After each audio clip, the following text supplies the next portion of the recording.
In this episode of Moi TV, I'm talking about how you can convey your personal brand through personal branding photography. This is the first in another 3-part special, this time centered all around personal branding photography. I've put this together to answer some of the most common questions I get when it comes to personal branding photography, and also to set the record straight on a lot of bad advice that is floating around out there. If you're unsure about what it really means to have personal branding photography in your personally branded business, then you are in the right place. In fact, if you are interested in keeping your finger on the pulse when it comes to everything you need to know about photography in your small business, and you like the idea of being regularly inspired and entertained by me, your host, Laura Pearman, then you should definitely subscribe to Moi TV.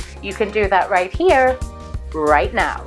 The term personal branding photography is currently on trend. In fact, I'm seeing more and more clients coming to me requesting this type of service as opposed to headshots photography. In response to that demand, I'm seeing more and more photographers putting this on their websites as a service that they offer. Lots of influencers and micro-influencers have seen that this is a trending keyword, so they have jumped on it as well. And with this mad flurry that you see sometimes when keywords like this trend, lots of people are starting to give out not so great advice. I've had my own photography business now for 8 years.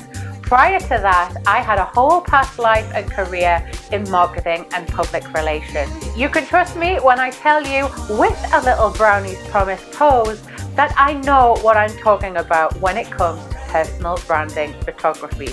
And all of the information that I'm sharing here is 100% correct. In this first part, we're focusing in on how you go about conveying your personal brand through the right kind of personal branding photography. And then next week in part 2, I'm going to be talking in depth about why this is a good idea if you're looking at growing a personal brand oriented business. Then with part 3, we're going to be rounding things off very nicely by looking at who this kind of strategy is good for. Who I really recommend should be thinking about using personal branding photography in a personal branded business, and who should definitely not pursue this. In order to understand how you can really convey your personal branding through good personal branding photography, I've summed things up in 3 very easy questions. The kind of questions that you might want to make some notes about, or just take a little time to ponder them before jumping in with both feet and just booking a photographer. Question number 1, who are you outside of the work you? This area is often overlooked by entrepreneurs who are trying to build up a personal brand. I've talked about this before on other episodes of Moi TV, and the way that I help people get out of the fear about becoming one of these awful oversharing people online is to help them come up with 5 key themes. Or these are just 5 pieces of your real personality, and we make sure that we can flow them in and out of the storylines that you have in your business to give the world more of a rounded sense of who you are as a person and why you have a personal branding business. The only way this works is if you are 100% honest about these 5 personality themes. So it's really wise to take your time and think about the things that you are really happy about sharing in depth, that are a real part of who you are, and also come up with a list of things that make you feel uncomfortable about sharing with the professional world and online. Once you know exactly where you sit on all of this stuff, you will have built yourself a really good foundation. And from that foundation, you're going to be able to start creating selfies and DIY phone photography, as well as planning photo shoots and commissioning different photographers to help explain all of this content in more detail. Question number 2. Do you have different moods that go with that? These form storylines. It's important that you have different moods that sit inside these pieces of your personality or these themes in your business, and that you're really open and honest about the good stuff and the bad stuff. The arc or the ebb and flow of a storyline is what makes it so compelling to us as human beings. So if you have figured out your 5 themes and you give yourself a little tick when I asked you that question, but you know that all you do is talk about the great parts of these 5 themes and how fantastic everything is for you all of the time, then it's gonna get really boring really quickly. And another result of that is that human nature and people who are taking your content in will go about finding the flaws in you themselves, because they know that it's impossible for you to be 100% perfect 100% of the time. It's going to make them feel like you're not telling them the full truth, therefore you are lying and you can't be trusted. Unsurprisingly, I have never been commissioned as a photographer in all of my 10 years in the industry to photograph somebody in their business in a negative or fail storyline light. I can't predict if this is ever really going to be on trend in the photography business, to be perfectly honest with you, because more often than not, when an entrepreneur or a small business wants to invest in me and my time, they want to show the end result. They want to show the most polished version of themselves. But what makes that polished version even more shiny and even more alluring to somebody is if they've seen all of the dips and all of the struggles in your own phonography content leading up to the photo shoot. It's like the photo shoot is the pinnacle, the moment of the win. But if somebody understands the struggle that you've been through or the different barriers that you've managed to overcome, it makes that win even better for them. I want you to be really brave with me and comment below about the bits in your life that you are never gonna share on social media or as part of your personal branding content, and why. In my experience, starting about the things that are a deal breaker, that are definitely not on the table for talking about, can really help inform the things that you do want to focus on. So this is a little bit of an alternative exercise that I go through with some of my clients.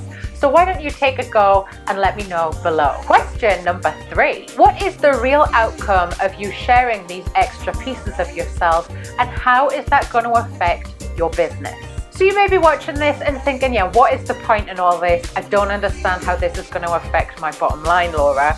And that's fine. If you're unable to answer this question in a succinct way, then it's a good indicator that you have quite a bit more work to do on your marketing plan in order to inform a well thought out and structured personal brand. Okay, let me show you what I mean. So let's think of an imaginary person. So this person is a coach and she helps women feel amazing inside and out. So she's in that realm of life coaching. I'm sure you would agree that it would be a great idea for this particular coach to share her own journey when it comes to making herself feel good from the inside and the outside. So she would be telling you stories about her diet, her exercise, what she does in order to look after herself better. What would make her a lot more compelling though is if she showed a little bit of vulnerability and more authenticity in these storylines. So if she's quite open and honest, probably on her Instagram stories,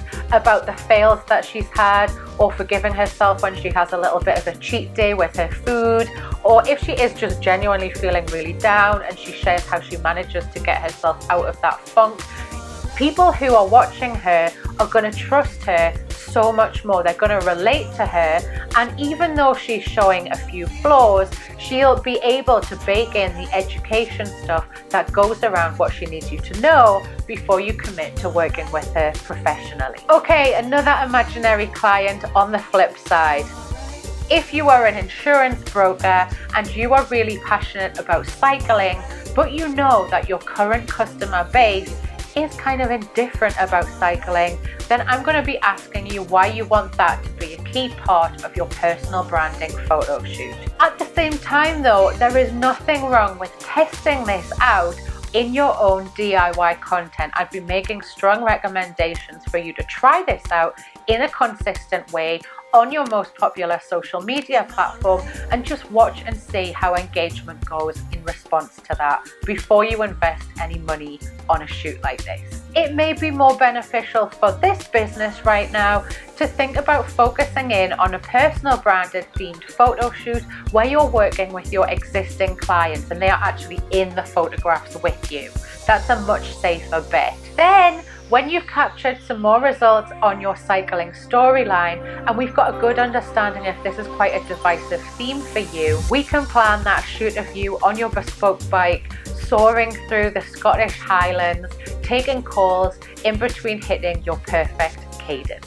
Another great thing to bear in mind when you're answering these 3 questions and you're coming up with your own 5 themes in order to convey your personal brand through your personal branding photography is to think about how you can go about creating new disruptive angles on your professional life in your market. DIY plus pro equals personal branding gold dust. I've already alluded to this in my points today. I am a big advocate of you creating your own photographic content with the fantastic camera that's in your mobile phone, and we can make sure that that fits in with the more glossy, higher end professional photography that we do for you, so that you're rounding out all of your themes and all of your storylines in a much more believable, authentic way. Whilst this notion of DIY content is still relatively new in some industries, I am sure that you're able to think of plenty of industries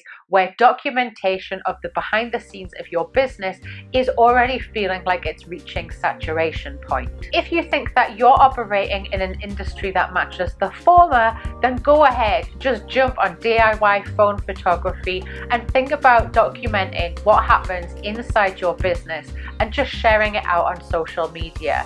Takes a little bit of time, takes a little bit of skill and practice, but once you see the engagement in that, you'll know if it's something that you should continue to do in a more consistent way. If you want my help with this, then by all means accept my invitation to take part in my free 5-day Love Your Selfie challenge.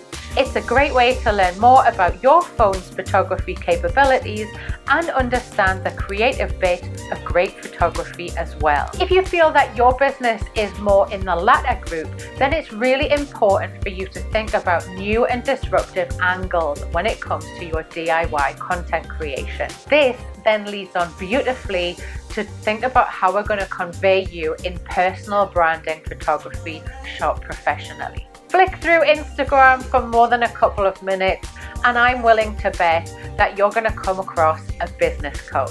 There's a very good chance that that business coach is going to be showing you that they lead a happy, healthy and abundant lifestyle filled with lots of successes and fantastic wins in their day. Throw into this dull mix a business coach who is happy to share that she's really bad in the kitchen, or she's really brave to talk about why her biggest failures have ended up being her biggest successes, and she's really vulnerable about all the mistakes she made as she was failing. And she even rounds off her days talking to her super fans and main followers about all the things she didn't manage to get done on her to-do list today. I'm willing to bet that this business coach would indeed stand out, and her super fans would become super fans because they really relate to the vulnerability that this coach shares. In fact, they've really been craving somebody who's been this open and honest, and they know that not everyone is perfect.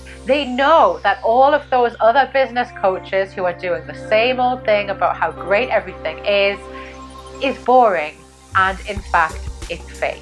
Don't forget to give me a quick like if you've enjoyed this video, and make sure you stay tuned for part 2 of this 3-part special all about personal branding photography out next week.